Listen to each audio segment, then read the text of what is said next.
Hey BookTube, Chelsea the Writing Outlaw here to do my Nonfiction November TBR. I am so thrilled that we are finally back to the time of the year that is Nonfiction November. If you are unaware or if you haven't participated before, Nonfiction November is in its 5th year of running. This is a month-long challenge hosted by Olive over at A Book Olive. I will link her channel down below, where she basically encourages everybody to read more nonfiction. That means if you read 0 nonfiction on average, you can read 1 more nonfiction book. If you read 10 nonfiction books on average and you want to read 15 nonfiction books, then that's pretty much the goal, is just to encourage a wider reading and discussion of nonfiction books. Along with that, there are also Instagram challenges and Twitter and Goodreads chats, and also categories. Olive does a really great job of leaving her categories loose, and she does kind of a one-word category system so that you can interpret it whichever way you want. Now, I have a TBR of 4 books. Granted, that is not necessarily the most nonfiction that I've ever read over a course of the month, but my challenge to myself this Nonfiction November is to read nonfiction in print and to read nonfiction books that I already own. I listen to probably 85% of my nonfiction on audio. I've always been like an auditory learner in addition to like reading. I retain factual information better if I hear it. So I really enjoy listening to audiobooks, especially because I really enjoy like memoirs, investigative journalism, sociology kind of things, and those tend to be more frequently read by the author, which is also kind of fun. So I have 4 books. I have 1 book for each category that is in print, that I own, that is from my shelves, that I can finally read and either keep forever or probably go ahead and pass along to their new future forever homes. So the first category is design, and for this I went with Founding Grammars: How Early America's War Over Words Shaped Today's Language by Rosemary Osler.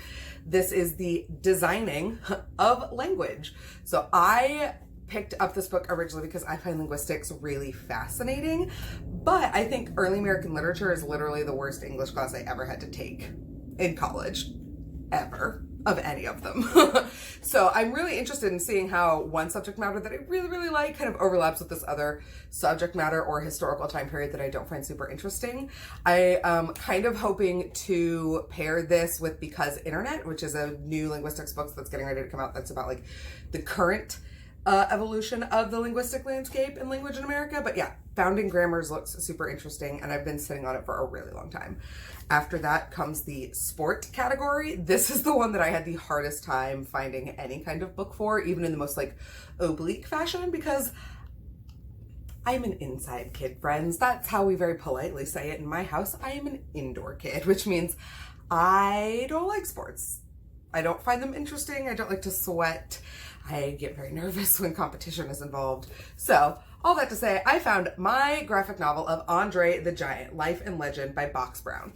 This is a graphic novel, like it says, of the life, career, and legacy of Andre the Giant. Most people probably recognize Andre the Giant from The Princess Bride. He was absolutely fantastic in that movie as the giant Fezzik, but Andre the Giant's history is littered with things like alcoholism, bullying, anxiety, and he's also French, which is a different but interesting life fact that I did not realize until I read some books about the making of The Princess Bride. So I don't know anything about wrestling, but wrestling is a sport, I am told. My husband has verified. So I have Andre the Giant, Life and Legend. Next up is the category Truth. This one, I was originally going to read like a true crime book for, but I actually don't own any true crime books that aren't The Stranger Beside Me or Stay Sexy, Don't Get Murdered, which is the My Favorite Murder Girls book. But I've already read both of those, and I wanted to read something else that I have on my shelves. So I stick with me, friends. I picked a memoir, which is true, ostensibly, from a woman who's made her life living out the truth of reality TV. So I picked Let Me Tell You Something by Caroline Manzo, the Caroline Manzo of Real Housewives of New Jersey's fame. Possibly among my favorite Real Housewives of all time ever across all franchises. I love Caroline. I love Caroline's family. I'm very interested in seeing what she has to say in her tell-all. There is something about the demeanor and the way in which she speaks that is both brusque and compassionate that I find really fascinating. And I have this weird affinity for the memoirs and self-help books and general publishing industry that surrounds the Housewives and surrounds all of the stars of the Housewives. And I want to do a like Bravo book club on when I relaunch my Patreon, and I want to focus on Bravo books because there are so fucking many. But the last category in terms of Nonfiction November is voice. So I almost picked an Oliver Sacks book for this, but instead I thought I would pick a book by a voice that needs to be heard, giving a voice to people that need to be heard. So I picked We Gon' Be Alright, Notes on Race and Resegregation by Jeff Chang. Jeff Chang has written 2 other very well-received and famous kind of race in America, socio-cultural, political, historical books before. And I'm really, really looking forward to this book, which is a small, thin collection of essays with very tiny print, very densely packed, in which, according to the cover copy, he connects everything from, he connects everything from Ferguson to Black Lives Matter to some of the Me Too movement, looking specifically at the way that America treats, radicalizes, demonizes, and oppresses the Black body. So, not light reading, but very important reading, and one that I need to finally read and absorb and take into my brain so that I can put it back on my shelves all the more wiser. So those are the 4 books that I'm planning on reading for Nonfiction November.